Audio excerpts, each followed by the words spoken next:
Assalamualaikum warahmatullahi wabarakatuh. Hari ini saya Misbahul Munir beserta PPG dari Kabupaten Cilacap di LPTK IAIN Palu akan melaksanakan praktik pembelajaran tanggal 13 September hari Senin. Berikut adalah kartu pendaftaran yang sudah saya print dan sudah saya tanda tangani. Semoga nanti video yang saya buat bisa memenuhi syarat untuk memenuhi tugas dalam tahap uji kinerja. Selamat menyaksikan. Sekian. Assalamualaikum warahmatullahi wabarakatuh.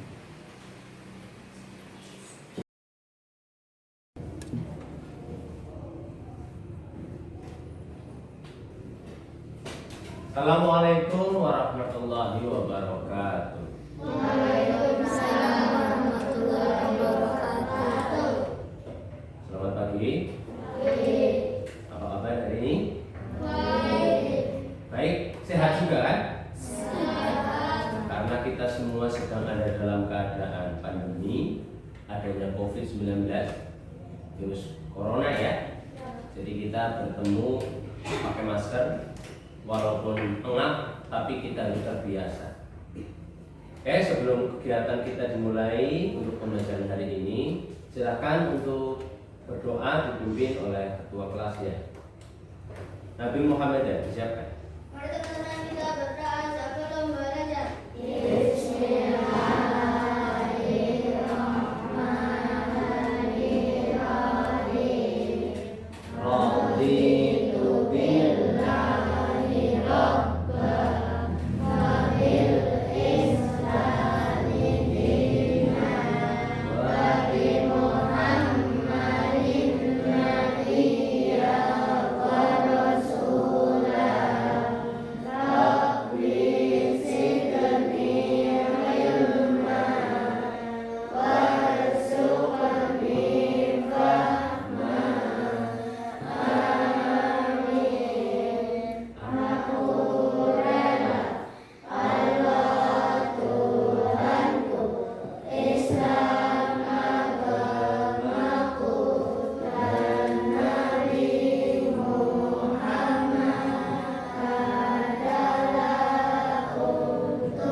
Sebelum kita mulai, sekarang hari Senin tanggal 13 September 2021. Alia Nur Aisyah, Bainatul Asra, Diana Mahera,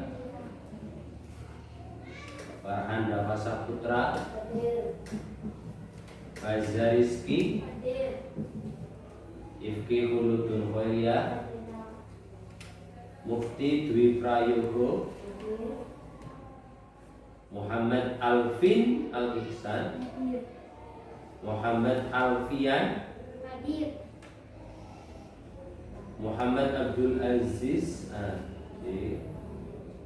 Rashid Ridho, Nabil Muhammad, Robert Haikal, Robi Tatno, Sayyidatul Husna, Sinta Nur Octavia, Zidan Mumtaz. Semuanya hadir. Nihil untuk kehadiran. Sekarang kita masuk ke dalam pembelajaran kita hari ini, pelajaran akidah akhlak. Untuk materinya bisa kalian lihat di monitor ya. Apa judulnya kita hari ini?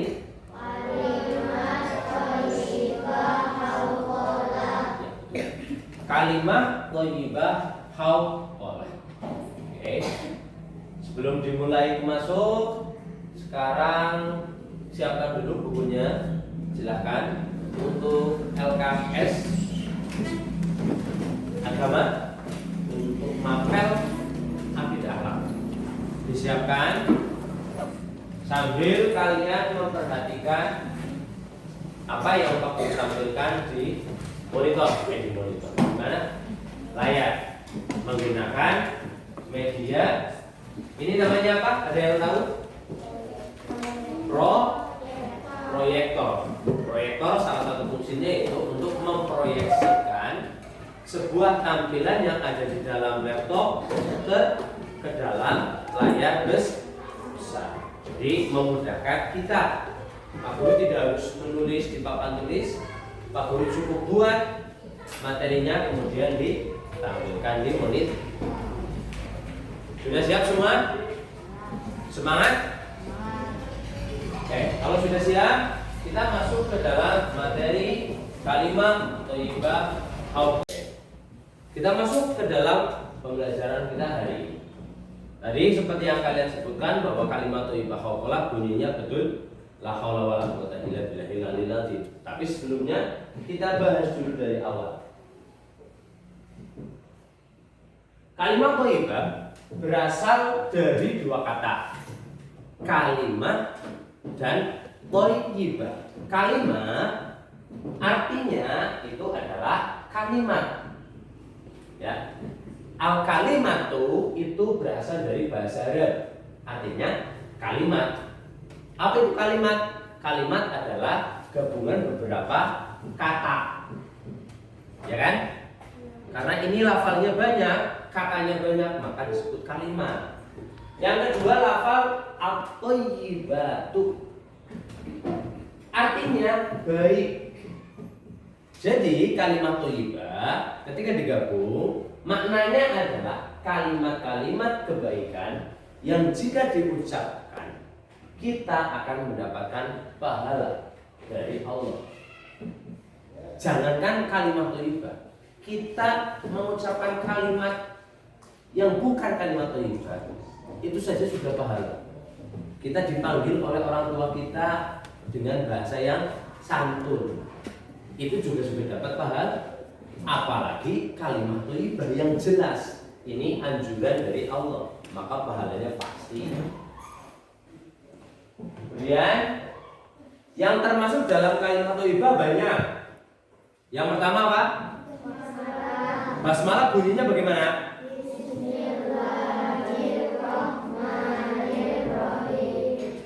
Terus yang kedua?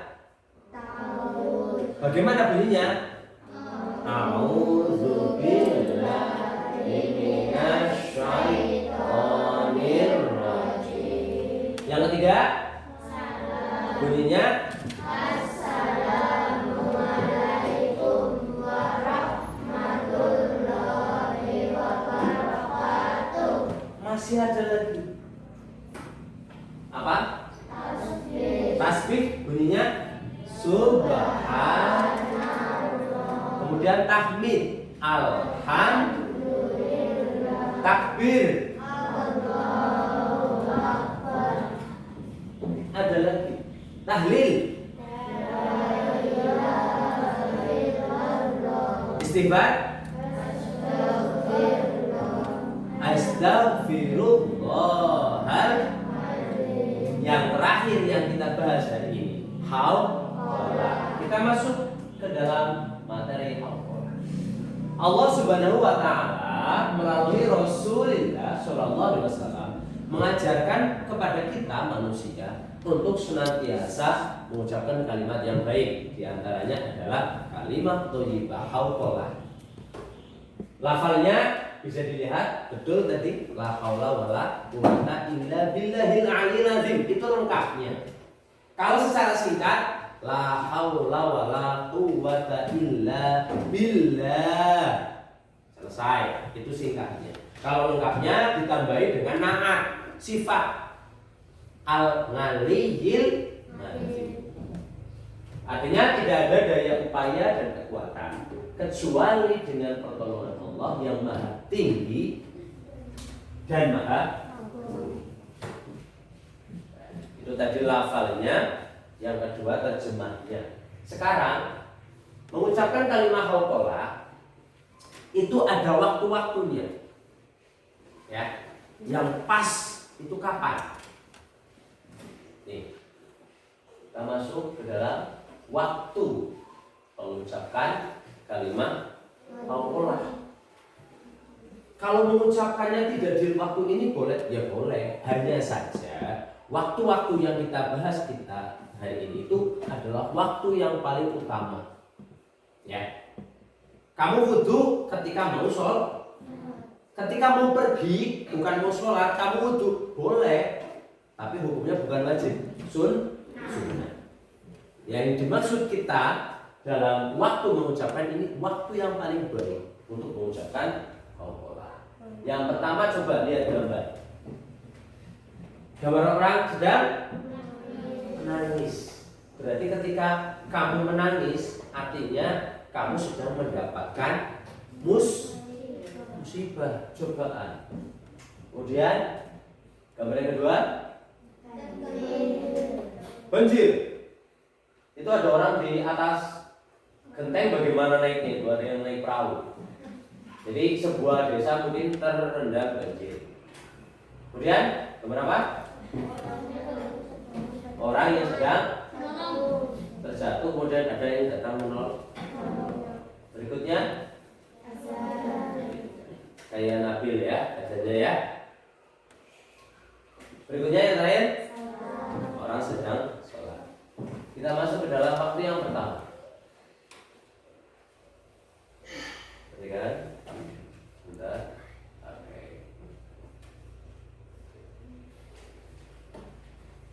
Tadi yang pertama sudah dijelaskan contohnya, yaitu ketika mendapatkan musibah, nangis. Kemudian ada contoh jatuh ke sungai. Itu kita dianjurkan mengucapkan kalimat thayyibah. Yang kedua, ketika mendengar azan pada lafal hayya 'alas shalah dan hayya 'alal falah. Jadi setiap ada azan, kamu itu disunahkan menjawab, mengikuti. Allahu Akbar, Allahu Akbar. Kamu ikut dalam hati atau diucapkan tapi jangan terlalu keras. Allahu Akbar, Allahu Akbar, Allahu Akbar. Kamu juga jawab tapi pelan. Jangan kerasnya sama dengan yang azan, nanti mengganggu. Tapi ketika pada lafal hayya 'alas shalah, kamu menjawab la haula wala quwwata illa billah. Begitu juga dengan hayya 'alal falah. Mari kita menuju kemenangan. Kamu jawab juga dengan la haula wala quwwata illa billah. Berikutnya, ketika meminta pertolongan kepada Allah, atau dalam bahasa Arab itu disebut dengan isti'anah. Ketika kita meminta pertolongan kepada Allah dalam sholat, ketika berzikir, maka dua tempat ini kita dianjurkan mengucapkan hauqalah. Jadi hauqalah itu juga jadi zikir. La haula wala quwwata illa billahil azim. La haula wala quwwata illa billahil azim. Kalau itu cepat, banter, ya cepat. La haula wala quwwata illa billah. La haula wala quwwata illa billah. La haula wala quwwata illa billah. Bisa sekali duduk 100. Dalam rangka apa? Ini meminta pertolongan kepada Allah Subhanahu wa ta'ala. Ini yang tadi nomor 1, mendapatkan beban berat atau musibah. Itu waktu kita mengucapkan hauqalah. Bisa dipahami? Coba. Waktu mengucapkan hauqalah itu ada 3 tadi. Yang pertama ketika mendapatkan, yang kedua ketika mendengar azan pada lafal. Betul. Yang terakhir ketika meminta pertolongan, contohnya ketika kita selesai sholat. Dalam zikir pasti kita mengucap la haula wala quwwata illa billah. Sekarang hikmahnya, ketika kita sudah tahu lafalnya kita tahu la haula wala quwwata illa billah. Artinya kita sudah tahu tiada daya upaya dan kekuatan kecuali pertolongan Allah yang Maha Tinggi dan Maha Agung. Kemudian waktunya kita sudah tahu. Oh, kalau kita sedang dapat musibah kita mengucapkan. Kalau kita sedang mendengarkan azan kita jawab la haula. Kemudian ketika kita selesai sholat berdoa kita baca itu. Sekarang untuk apa ini? Apa hikmahnya? Apa manfaatnya? Tidak ada anjuran dalam Islam yang tidak bermanfaat. Semuanya pasti ada manfaatnya. Kita masuk ke dalam hikmah membaca Al-Quran. Hikmah adalah sesuatu yang kita dapatkan setelah kita melakukan suatu perbuatan. Kalau kita lapar, kita makan. Hikmahnya kita kenyang. Kita haus, kita minum. Setelah minum, hikmahnya kita lega, tidak merasa sama. Ketika kita mengucapkan Al-Quran, kita punya hikmah yang akan kita dapatkan. Apa yang pertama? Hikmah membaca Al-Quran adalah merupakan salah satu amal solih yang berpahala abadi. Abadi itu artinya tidak ada rusaknya, tidak ada habisnya, selalu ada. Itu namanya abadi. Contoh Allah itu punya sifat bako, kekal, abadi. Manusia lahir kecil, bayi, besar, tua, ada akhirnya, ada awal, ada akhir. Kalau abadi itu akan selamanya ada. Jadi pahala Al-Quran itu tidak akan hilang, akan selalu ada, menjadi tabungan kita. Yang kedua, ya, susah kita akan hilang karena kita berserah diri kepada Allah. Artinya kita itu sudah pasrah. Kita sudah berusaha, kita pasrah. Jadi tidak ada rasa susah. Perasaan susah itu ketika kita punya pemikiran yang was-was. Jadi susah. Kalian punya dosa, susah. Ya enggak? Enggak berangkat sekolah. Besoknya berangkat ke tempat guru, susah. Tapi kalau Al-Quran ini menghapus dosa. Kemudian pahalanya abadi, maka akan menghilangkan kesusahan. Berikutnya, mempercepat datangnya rezeki. Rezeki itu juga perlu ditarik. Di antaranya dengan amalan-amalan yang baik, dengan ucapan-ucapan yang baik. Lanjut. Nah, dosa-dosa kecil itu bisa dihapus dengan mengucapkan hafalah berarti. Dosa kecil contohnya apa? Gampang. Kamu pulang sekolah, diminta oleh orang tua suruh beli ini, kamu bilang capek, padahal kamu nggak capek. Karena dekat rumahnya, kamu bilangnya capek. Itu bohong yang kecil. Itu dosa, tapi bisa hilang dengan perbuatan-perbuatan baik, ucapan-ucapan yang baik. Wudu itu juga bisa menghapus dosa. Merupakan tanaman di surga, termasuk salah satu pintu surga sebagai harta simpanan di surga. Dari ketiga ini saling berkaitan. Kalau kita sudah punya tanaman di surga sana, kita harus memetikkan. Tapi kita bisa masuk kalau punya pintu. Otomatis ketika mengucapkan hafalah, paket masuk surga sudah lengkap. Ada yang tidak mau masuk surga? Tidak ada? Apa ada? Tidak ada. Kita semuanya mengharapkan akan masuk surga. Dalam sebuah cerita dijelaskan di situ, Abdullah bin Abbas ini sahabat Nabi, ya, sahabat Rasul. berkata, sungguh telah mengingat Allah. Siapa yang mengucap alhamdulillah? Kalau yang sudah bilang Bismillahirrahmanirrahim, dia pasti mengingat Allah karena menyebut nama Allah. Kalau bilangnya alhamdulillah, itu artinya dia mewujudkan rasa terima kasih. Kemudian la ilaha illallah, ketika mengucapkan la ilaha illallah artinya dia mengesahkan. Yang terakhir, ketika ada orang mengucap la haula wala quwwata illa billahil aliyil azim, maka sungguh ia telah berserah diri sepenuhnya dan kalimat itu akan menjadi harta simpanan di surga. Jadi ini berdasar dari sebuah hadis, sebuah cerita para sahabat. Siapa sahabat? Sahabat adalah orang-orang yang dekat dengan Rasul, yang pernah hidup bersama dengan Rasul. Jadi pasti pasti betul, bukan hanya kabar itu. Oke. Sebelum ke diskusi, apa tadi kesimpulannya? Ketika kita mengucapkan hauqallah, kita akan mendapatkan hikmah. Hikmahnya diantaranya adalah yang pertama, menjadi simpanan, pahalanya abadi.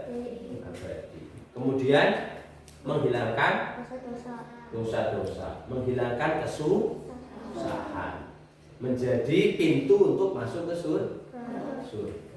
Yang terakhir yang sesuai dengan cerita ini, merupakan bentuk kita pasrah, berserah kepada Allah. Tidak ada daya dan upaya kecuali, artinya kita itu bukan manusia, bukan makhluk yang punya kekuatan sama sekali, enggak. Kita lemah. Kalau kita punya kekuatan, itu semuanya sumbernya dari Allah Subhanahu wa ta'ala. Bisa dipahami? Setelah itu kita akan masuk ke dalam, di sini nanti membentuk kelompok diskusi. Intinya adalah membahas dua hal itu. Bisa dilihat di papan ya. Terlihat semuanya? Yang pertama, contoh penerapan hauqallah dalam kehidupan sehari-hari. Contoh tadi, ketika mendapat kesusahan. Contohnya apa ketika mendapat kesusahan? Dicari nanti bersama. Paham ya? Kemudian mempraktikkan kalimat hauqallah. Nanti maju satu kelompok selesai dan nanti mengucapkan kalimat hauqallah secara bersama-sama beserta artinya. Di sini mengucapkan berarti boleh membawa hasilnya, boleh membawa buku. Sudah dipahami ya? Sudah membentuk kelompok? Apa yang ada di layar? Apa yang ada di layar itu sama dengan kertas yang Pak Guru sebarkan. Itu adalah tugas untuk diskusi kita hari ini. Silakan dimulai untuk diskusinya. Ya, bisa bekerja sama, satu kelompok bekerja bersama untuk mengerjakan soal ini. Dimulai. Ayo. Gimana? Mulai. Jadi untuk penerapan itu kamu cari bukti ya dalam kehidupan kamu sehari-hari. Ya, contoh tadi kan mendapat musibah. Yang namanya musibah kan masih umum. Kamu cari di kehidupan sehari-hari musibah itu contohnya apa? Tulis. Paham ya? Ini sudah belum ini? Mulai.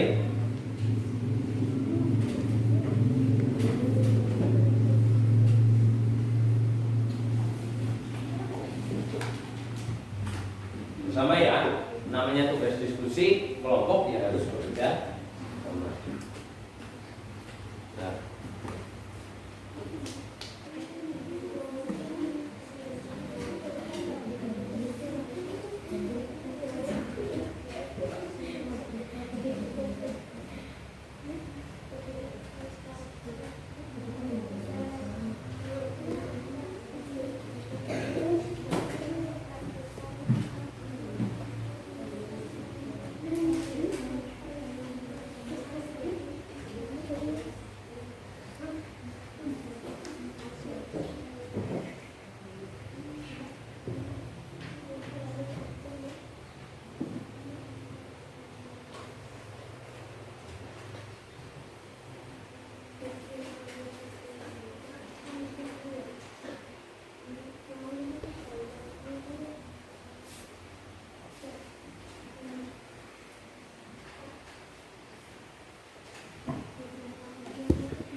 sudah selesai ya?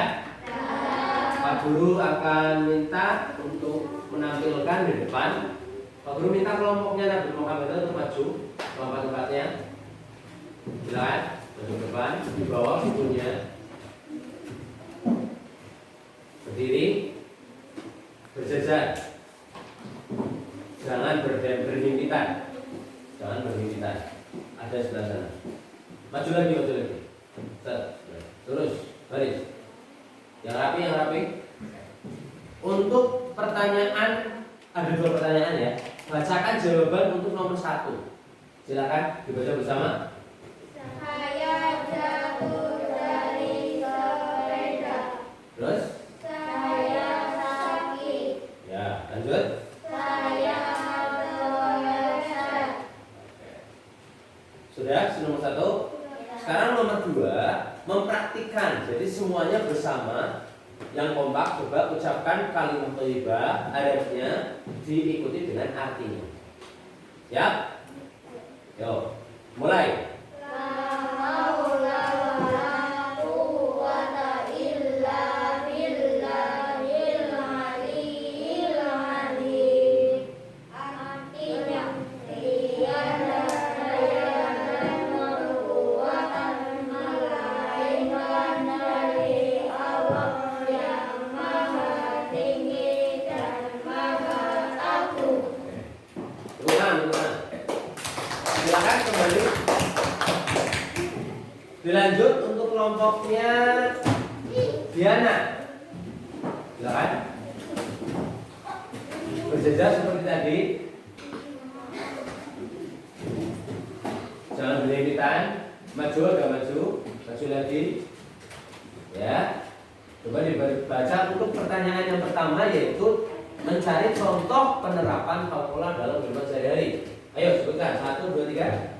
Ketika kita kesusahan, Terus, ketika orang tua kita meninggal, terus ketika rumah kita kebanjiran, kebanjiran. Pernah kebanjiran? Sungguh kasihan. Terus nomor 2 yang kompak. la haula wala quwwata illa billahil aliyyil azim. Artinya Tiada daya dan kekuatan melainkan dari Allah yang Maha Tinggi dan Maha Agung. dan tangan dong. Jadi kalian mempresentasikan, menampilkan, membacakan di depan itu juga sebuah bentuk kita melatih keberanian untuk mengemukakan pendapat. Jadi harus berani. Jangan takut salah ya. Kalau salah nanti bisa ditentukan. Jadi untuk materi kita itu, Pak Guru rasa semuanya sudah bisa, sudah dapat memahami. Oke. Sebelum Pak Guru akhiri untuk pertemuan hari ini, untuk materi hauqolah sudah paham semua? Coba Pak Guru akan bertanya dari awal, kamu jawab. Kalimat thayyibah artinya kalimat yang baik. Hauqolah bunyinya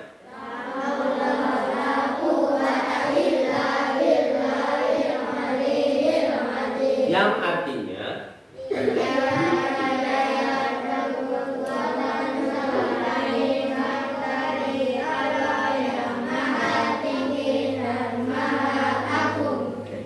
waktu kita mengucapkan hauqolah itu diantaranya yaitu ketika yang pertama mendapatkan beban berat atau mendapat musibah. Yang kedua ketika mendengar. Yang ketiga ketika meminta kepada Allah, jangan kepada selain Allah. Hikmahnya diantaranya pahala kita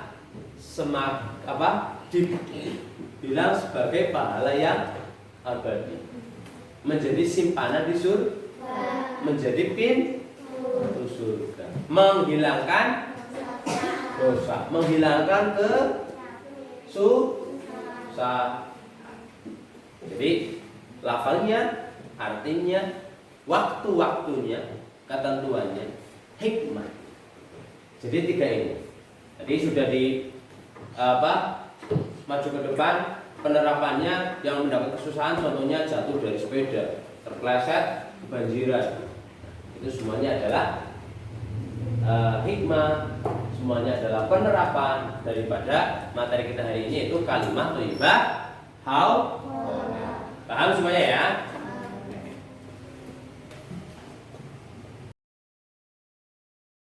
Kita hari ini Senin tanggal 12 September tentang materi kalimat thayyibah hauqalah.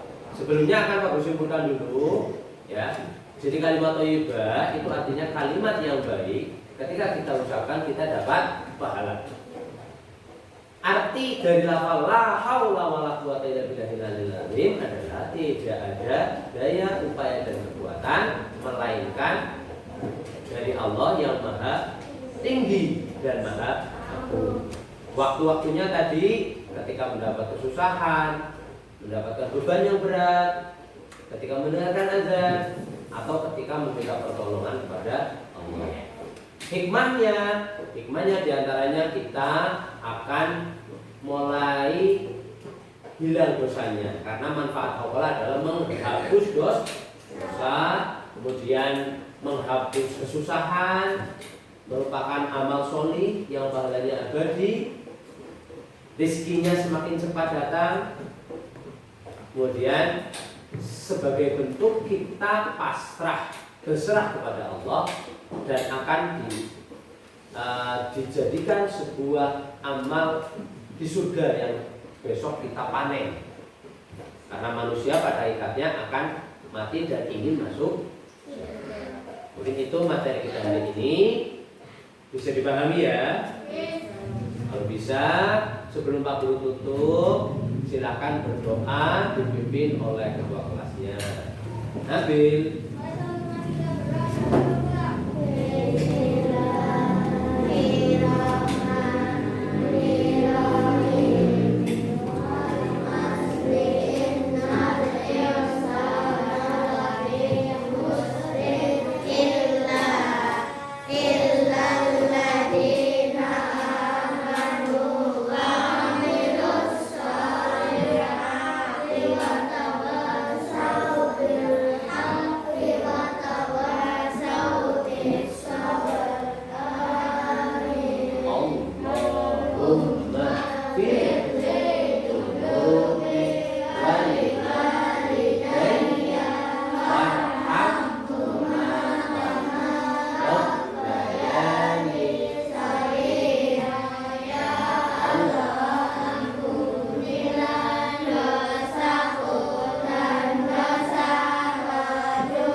Kita bertemu lagi di pertemuan berikutnya.